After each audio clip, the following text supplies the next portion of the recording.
There are many Six Flags parks that go by the name Hurricane Harbor. The one I'm reviewing today is the one that is in Oklahoma City. Alright, so here is my review of the park.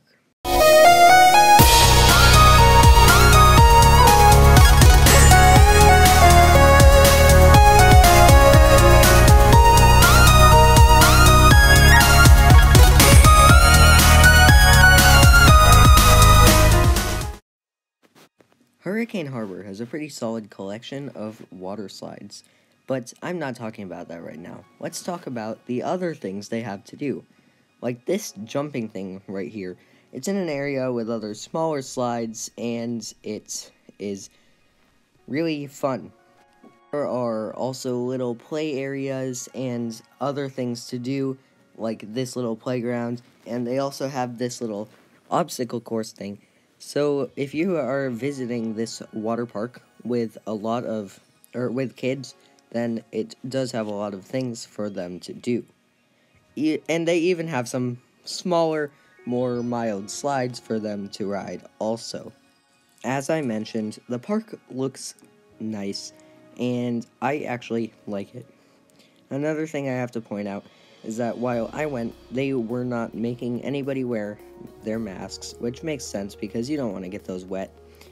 But that was just something that I noticed that I did not really expect for some reason. So that's nice. I like the rock work and the trees and just most of the landscaping in certain areas of the park. It's kind of nice.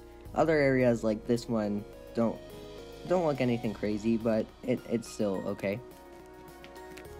There's something for literally everyone to do at this park. That's also something I noticed. They have these big slides, and if you watch closely on this white one here, you actually do get some airtime, and the green one feels really fast.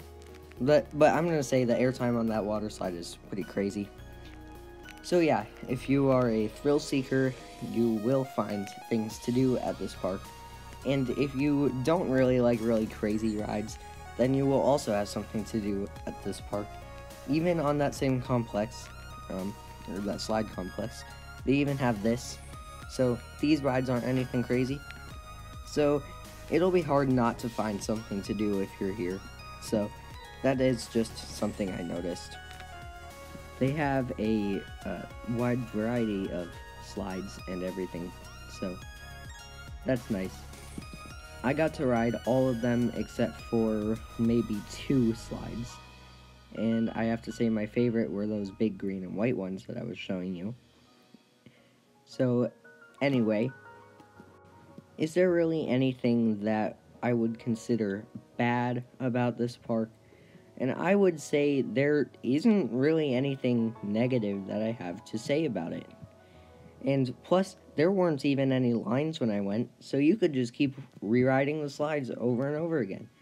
So if you go on a day that's not very busy, I actually went on a Saturday, which is interesting, because usually Saturdays would be busy. It was the last Saturday that it was open of the year, September 26th. But anyway, there were no lines, so I kept rewriting every single slide, and it was really interesting, except for the last slide I did, which I only rode once. And you can see that one here. I also can't really go through this review without mentioning this slide, and they are building a new Wahoo Racer for next year, so that's going to add something else that's brand new to their collection of slides that is already great. They also have a lazy river that I have to point out. I can't not mention that, and there's a picture of me on one of the rafts. And let's also talk about how if you have like a kid, or if you are a kid that's shorter, most of the height limits for the slides aren't anything crazy, so most people should be able to ride pretty much everything at the park. And by pretty much everything, I mean pretty much everything except for this. Which makes sense because, you know, if you're a little light, this moment right here is going to not be great. My final thoughts on the park are that it is a pretty solid water park, and I actually like it. and I do recommend going here if you like water parks. Thank you all for watching, and don't forget to hit the like button if you enjoyed the video, and also subscribe and click the bell so you can be one of the first people to see my new videos. Once again, thank you all for watching. I'll be back in the next one.